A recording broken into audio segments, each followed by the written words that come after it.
Bismillahirrahmanirrahim. Assalamualaikum warahmatullahi wabarakatuh. Akkam jirtan kabajamtoota fi hordoftoota TV Risaalaa. Eegaan sagantaalee keenya qabannee dhihaannee jirra. Oduulee torbaniitii wajjin ana Sumayyaa Muhammad durarrattis hangafoota oduu isin dhageessisa.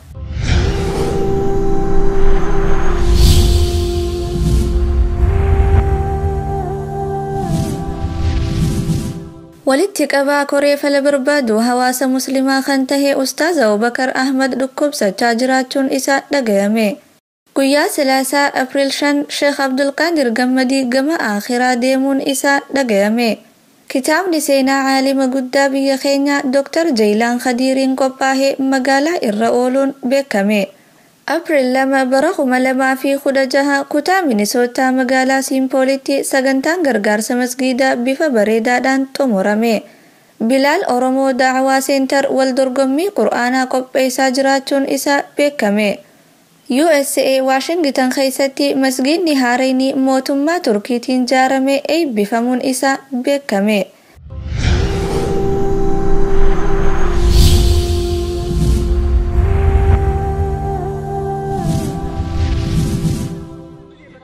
walitti qabaa koree fala barbaadu hawaasa muslimaa kan tahe Ustaaz Abubakar Ahmad dhukkubsachaa jiraachuun isaa dhagayame.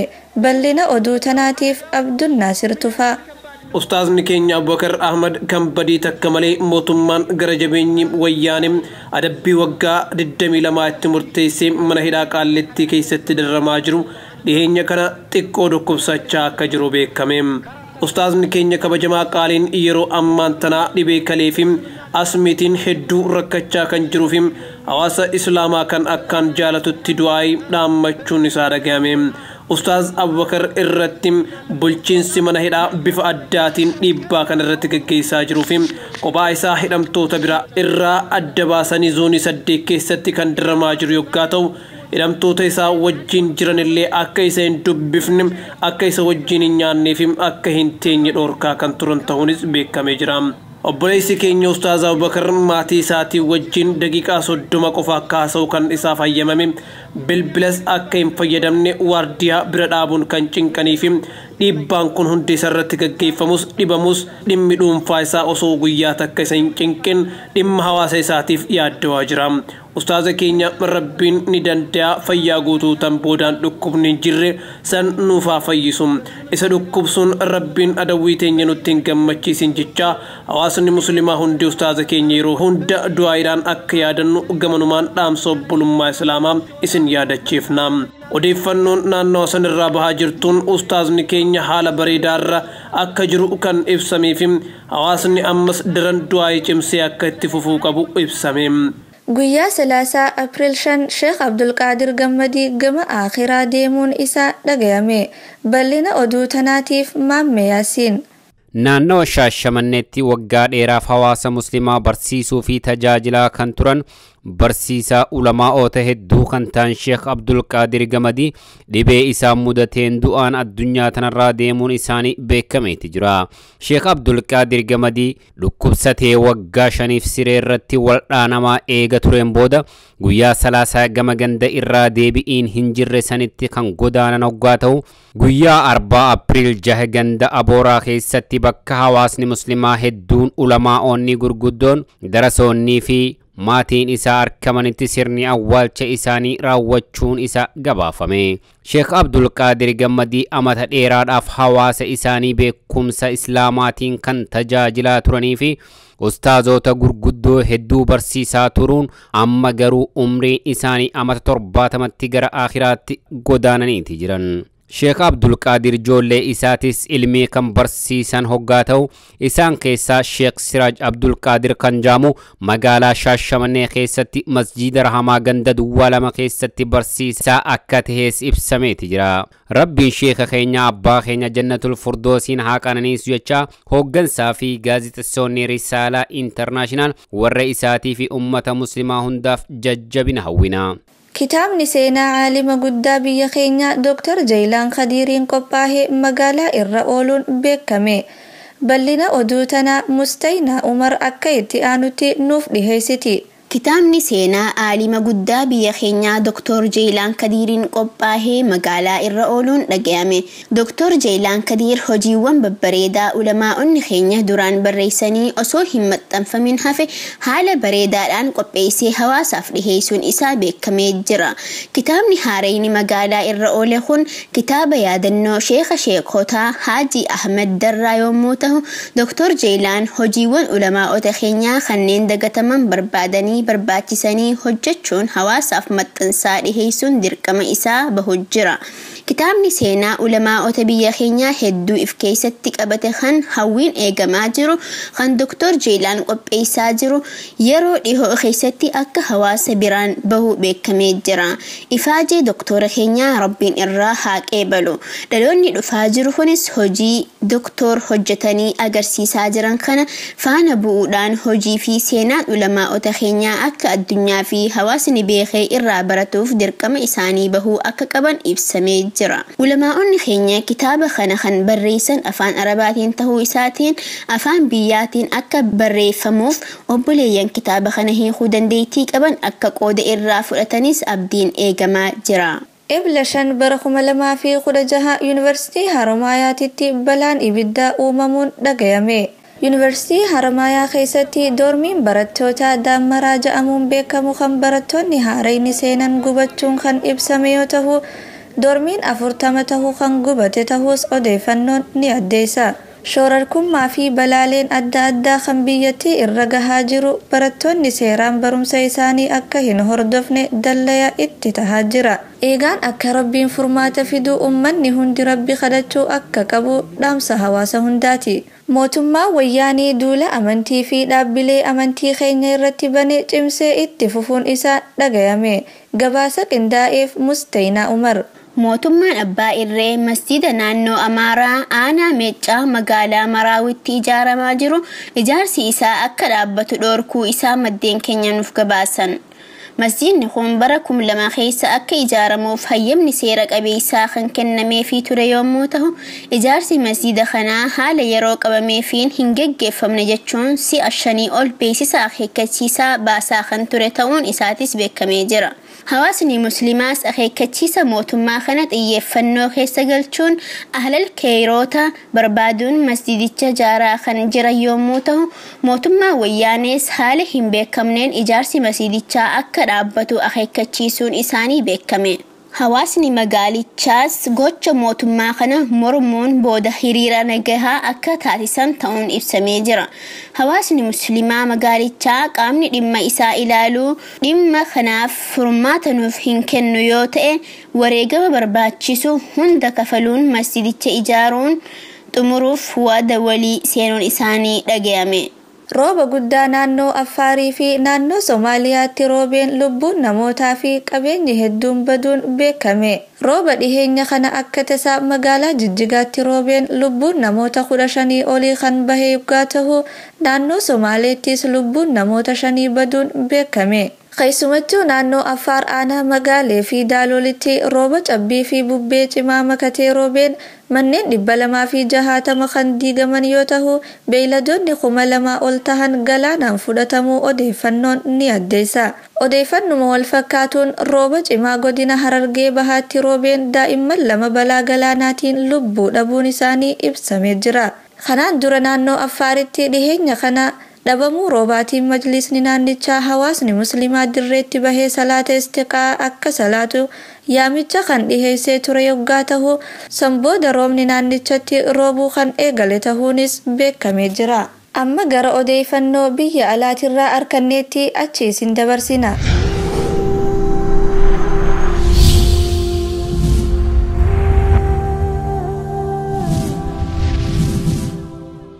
April 2 bara 2016 kutaa Minisootaa magaalaa Siinpoolitti sagantaan gargaarsa masgiidaa bifa bareedaadhaan xumurame.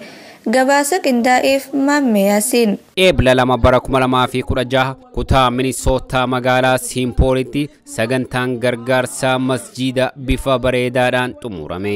Hawaasni Minisootaa kan seenaa ajaa'ibaa dalaguun beekamu akkuma kanaan dura masjiida Toofiqii fi Bilaal cinaa dhaabbataniin ammas guyyaa Sabtii Aapiriil 2 masjiid Toohidiif gargaarsa taasisaniiti jiran.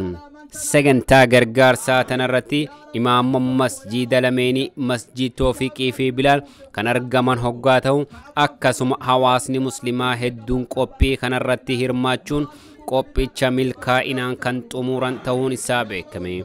Eegaa guyyaa kana hawaasni keenya akkuma baratametti waan qabaniin masjiida kana cinaa dhaabbachaa kan oolan hoggaa ta'u gara doolaara 200,000 akka walitti qaban masjiidonni keenya nuuf gabaasan. Dabalataanis sagantaa kanarratti akkuma beekamu hawaasa keenya kan biyyattii keessatti cunqursaa mootummaa abbaa irreetii fi dhibamiinsa roobaatiin rakkachaa jiraniif ustaazotaa fi manguddoonni du'aayii taasisaniiti jiran. Bilaal Oromoo Daawwaa Seentar waldorgommii Qur'aanaa qopheessaa jiraachuun isaa dhagayame. Bal'ina oduu tanaatiif Abdul Naasir Tufaa. Bilaal Oromoo Daawwaa Seentar waldorgommii Qur'aanaa qopheessaa jiraachuun isaa dhagayame.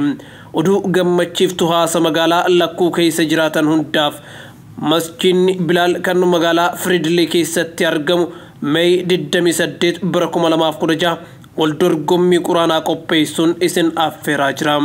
Waldorgommiin kun qooda 3 kan qabu waggaa ta'u juza ammaa waggaa 10 fi sanii gad, juza qadsamii waggaa 15 fi sanii gad, akkasuma juza ahqaaf waggaa 18 fi sanii gad ta'uun beekamee jira. Kanaafuu hawaasni muslimaa naannoo kana jiraatan sagantaa kana ilmaan keessan fiddanii akka qooda irraa fudhachiiftan koreen masjida Bilaal kabajaan isin gaafata. Haala kanaan waldorgommii ijoollee jidduutti gaggeessuun ijoolleen akka onnatti hamileedhaan Qur'aana Rabbii qara'an waan gargaaruuf itti hajabaannu jedhanii isin affeeranii jiru. USA Washington keessatti masgiidni haarayni mootummaa Turkiitiin ijaarame eebbifamee xumuramuun isaa beekame. Gabaasa qindaa'eef Hafsa Ahmed. Ebla 2 bara 2016 USA Washington keessatti masjiidni haarayni mootummaa Turkiitiin ijaarame eebbifamuun isaa beekame. Masjiidni mootummaa Turkiitiin ijaaramuun isaa kun kan yeroo jalqabaa osoo hin tahin kanaan duraas Kuubaa Havaanaa keessatti masjiida Rabbii akka ijaaran ni yaadatama. Sagantaa eebbaa kanarratti mootummaan Turkiitis kan argame yoo ta'u achirratti Qur'aana Rabbii sagalee miidhagduudhaan qara'uun qalbii uummataa kan simate ta'us gabaasni Aljaziiraa irraa arganne ni addeessa. Dabalataan daa'ii beekamaa fi jaalatamaan kan ta'e Sheek Umar Suleymaan qophicha irratti argamee jira. Akkuma Rasuulli keenya sallallahu alaihi wasallam jedhetti namni mana Rabbii ijaare Rabbiin subhanahu wa ta'ala jannata keessatti mana isaaf ijaara. Kanaaf gaa obboleeyyan keenya warra masjida Rabbii kana ijaaraniif Rabbiin jannata keessatti fooqii isaaniif haa ijaaru jecha warra naannoo Washington jiraataniinis baga gammaddan jenna. April 19 bara 2016 mormiin nagayaa hawaasa magaalaa Washington DCtiin gaggeeffamuuf qophaa'aa jiraachuun dhagayame. Qophii kana ilaalchisee turtiin obbo Obsaa Wajjigoonee akka kanaa gadiitti isiniif dhiyaata. Kun ammaas namni amata 25 dabre kana nuti biyya guddisuu jirra. Kijibaan amma parsantii dijitii 2 parsantii 10 ol jechuu. Ekonomiin keenya guddachaa wala ja'anii jecha kunoo namni miliyoona 10-14 biyya san keessatti beelawaa jira. Isaan kana sababsatanii addunyaarraa sadaqaa harkataniin uummata daranuu uummatuma jilbifachiisaa jiranii saniis akka gaariitti uummanni beekee hubatee waan kana akka gaariitti addunyaadhaaf ibsuu danda'uu qaba. Nuti uummanni keenya beeloo irratti ni gaddina garuu beela uummata keenyaatiin uummanni kun akka naggadanne sanirratti dalaguu qabnaa jechuudha. Kan maayyiidha qabsoon ammaan tana godhamaa jiru kun amma asirraa Washington dhaquu guyyaa 19 kun asitti dhaabbachuu hin qabu. Waan walitti dhaabbataa waan hegeree waan waaru keessattuu hawaasni keenya ka biyya alaa jiru kun lafa kaayyatee dalaguu qaba. Fakkeenya kan fudhachuu dandeenyu amma warri Yahudaa yookiin warri Juush kuni amata meeqa dura isaan kun biyya sanatti akka akkaataatti ilaalamaa turaniif amma akkatti ilaalamaa jiran garagara ammaan tana humna hedduu qabanii maaliif hedduudha ijaaramanii jiranii jaaramuu bira dabranii ammaas loobii godhan. Loobii jechuun nama dantaa kee walitti dhaabbatee dubbatu qabaachuu jechuudha. Sun maal gaafata? Ta dura tarsimoo lafa kaayachuu gaafata. Karaa kaaniin diinagdee waliif fiduu gaafata. Karaa sadaffaatiin rakkuma teenya tanaa'u rakkoo akkamtu karaa saniin furamaa ja'anii xiinxalanii lafa kaayyatanii sanirratti hojjechuu barbaachisaa jechuudha. So waan sanirratti hoggaa hiriirrii Waashintanitti qophaa'aa jiru kun dhumellee waan walitti dhaabbataa waan waaruu sanirratti dalaguudhaaf hawaasni irra mari'achuu qaba. Hundumaafuu gaa wal harkaan teenya Waashintan DC haa taatu guyyaanis guyyaa salaasaa Tuesday April 19 yookiin Ebla 19 bara 2016 achitti karaan hundinuu Waashintan DCtti haa deemu haa jabaannu. Yoo wal bira dhaabbanne Oromiyaanis ni bilisoomti, uummanni keenyallee hiyyummaarraa isin ba'a. Warri biyyaatu kunoo rakkoo meeqa keessa osoo jiruutu waan kanatti fufee jira. Nuti immoo warri biyya walaba keessa jiru kun dagalee uummata keenyaaf taanee biraa dhaabbannuun jaa tumsaa haa taanu fayyadaa. Guyyaa Sabtii April 2 bara 2016 Kanaadaa magaalaa Brooks kutaa Albertaatti muhaadaraan gaggeeffamuun dhaga'ame.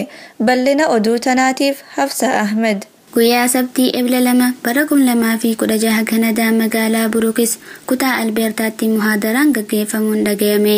Mata dureen gurguddoon sagantaa kanaa guddisa ijoollee biyya dhihaa keessatti dhalatan kan jedhuu fi arraba ifii tiisuu waan jedhu ture.